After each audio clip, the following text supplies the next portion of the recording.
And political editor and White House correspondent at the Huffington Post, Sam Stein. Congresswoman Sanchez, let me start with you. You sit on the House Armed Services Committee. Just days ago, Secretary of Defense Chuck Hagel said he thought Bo Bergdahl, according to his doctors, was not ready to leave Germany. He, of course, in the last 48 hours has arrived in the United States. We just heard the admitting physicians and psychologists say that he exhibited good deportment and they are pleased with his physical state. From your perspective, was there some mixed communication coming from the White House or coming from this administration on Bo Bergdahl's health? Oh, I don't believe so. You know, one never knows with the patient how quickly they're going to be recovering, especially the mental anguish of going for 5 years and being held in the dark in a shark-like cage, as he mentioned to his doctors in Germany. So the fact of the matter is that he, hopefully, what this might be a sign of is that he's actually going to get better in a quicker amount of time than one would imagine. And that's good. That's good because that means that we can get some of the answers that we've been looking to maybe in the near future. And more importantly, that's good for him. That's good for the soldier. And certainly that would be a relief to his family. Sam, it is a dramatic study in contrast, the difference between the president with Bo Bergdahl's family in the Rose Garden and the soldier himself arriving under cover of night with unconfirmed possible video footage of that arrival. Do you think, I mean, what do you think that reflects? I mean, speaking as someone who covers the White House extensively, is that like a lesson learned in terms of optics, or do you just think it's circumstance? Oh, I think it's circumstance. I mean, when you listen, what you heard in that press conference is that Bo Bergdahl has no familiarity or knowledge of the media circuits that's surrounding him, and this reintegration process seems, according to the people in the press conference, it seems extremely delicate. So I'm not surprised in the slightest that everything is being kept very hush-hush, that they're trying to expose him to only increments of news in real life and reintegration at a time, and that even his family and he have not met up yet. So it doesn't strike me as odd in the slightest that he's not being feted at the Rose Garden or that he's not being ushered in with a million cameras in his face. It seems prudent in some ways. Oh yeah, and certainly I would not be one to suggest that Bo Bergdahl should be subject to millions of cameras. Yeah. Congresswoman Sanchez, we know that the Army is planning a high-level investigation inquiry into the circumstances surrounding Bergdahl's capture. So far, we're hearing that at the moment his health is the #1 priority, as I think most people would expect. But as someone who is on the House Armed Services Committee, how would you like to see the Department of Defense proceed from here? Well, the Army has already allocated or endorsed a two-star general to oversee the investigation.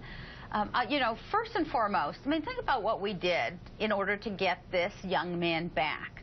The fact of the matter is we want to ensure that we can get his health back, both from a physical, mental, psychological standpoint. So the first and foremost thing will be making sure that that happens, and that's why we have these experts who have done this before, who, again, every person is different, and so it will, it may take a while, it may be pretty quick, we don't really know, but that's the first thing.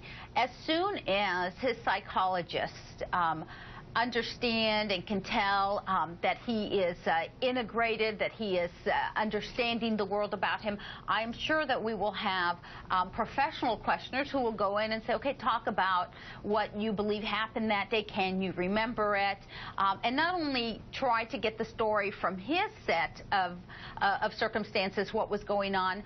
We'll probably also have debriefers in there about the particulars of the captors, of the people who captured him. You know, what were their movements? How did they communicate? Things that we might be able to use for the future. Remember that he's one of the few that we've had that has been under those hands for 5 years. And more importantly, we'll also have a team under this two-star general who will obviously go and talk to those who knew him, those who were inside in his unit, to try to understand understand what they believe happened on that day. And, you know, that's what an investigation is about. Sam, I already used the phrase a study in contrast, but, you know, it is... Use it again. Yeah, why not?